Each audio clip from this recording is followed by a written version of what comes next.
So we're going to Ohio. Things seem to be very good.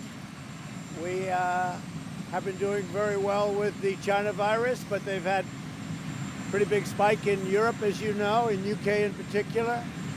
And I'm sure they'll have that under control, hopefully soon.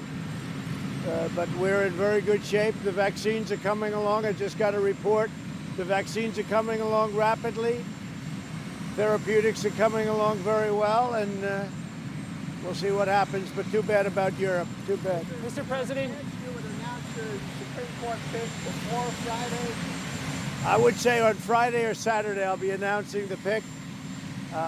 It's 5 women are being looked at and vetted very carefully. 5.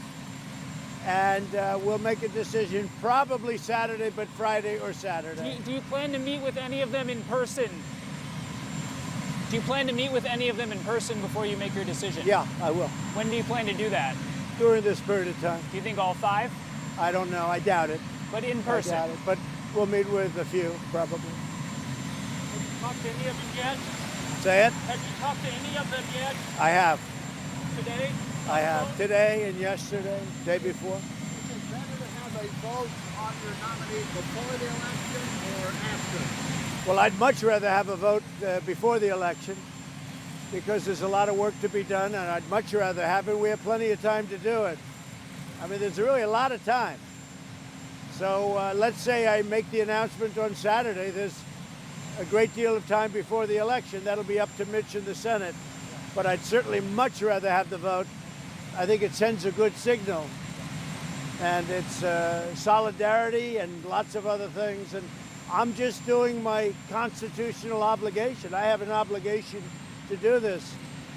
So I would rather see it before the election. What would be... Worried about some senators, Republican senators who may be a little reluctant? Well, we'll have to say, I would think that that would be very bad for them. I think their voters, the people that voted them, put them there because of a certain ideology or a certain feel, and they don't want to have somebody do that. I think it's very bad if they do that. What would be your concern if it happened after the election, The sir? last words, supposedly the last wishes of Justice Ginsburg were made up because it supposedly came from her granddaughter. Yeah, it just sounds to me like it would be somebody else. I don't believe it could be, and it might not be too. Sir, what would be your, It was just too convenient. what would be your concern if the vote happened after Election Day? No concern. I just think it would be better. They asked, would I rather have it? I'd rather have it before the election. I think it would be better for our country. And we will pick somebody that's outstanding, very qualified. They're all qualified, but somebody that is outstanding. And I'd rather see it all take place before the election, so before November 3rd. Are you concerned if you lost the election, it would be harder to get the person confirmed? No, I don't think so. No, and I think we're going to win. If you look at the polls, the real polls, we're doing very well. We're going to Ohio tonight. We're packed. We're packed everywhere. So people, we've never had spirit like we have now. Even 4 years ago, the spirit now is greater even than it was 4 years ago. What will be your message tomorrow to the UN? And did you just tape it? I did. I just did it. My message is a strong message on China, and basically, you'll see it. You'll see it tomorrow. But I just did it a little while ago. Are you leaning towards one candidate over another? Are you leaning towards? I have 1 or 2 that I think they're all outstanding, but I have 1 or 2 that I have in mind. Yeah. And is Who do you it, think poisoned Alexei Navalny?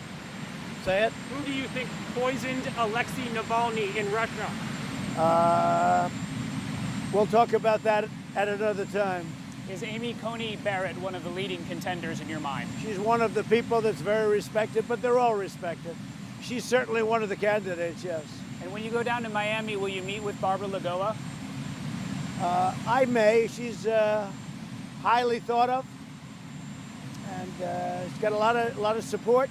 You know, a lot of people. I'm getting a lot of phone calls from a lot of people.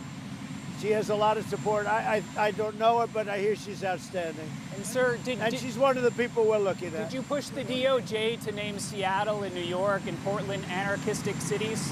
Well, I think they are, but that's up to DOJ. That will be up to the Attorney General. But certainly they are If you look at Portland, you look at what's going on there. What a mess. Go ahead. And we could straighten it out. All Democrats, all radical left, we could straighten it out so fast. Go ahead. When will you make a final decision on TikTok? That's working its way through. I've given a preliminary okay. They will work at two great companies, Oracle and Walmart. Larry Ellison's a great genius at that kind of thing. The technology is incredible. And so if we can save it, we'll save it. And if we can't, we'll cut it off. But they have preliminary, we'll see what they can do. We have to have total security. That's the only thing, very important. We have to have total security. I'll see you in Ohio. Thank you. Thank you, sir.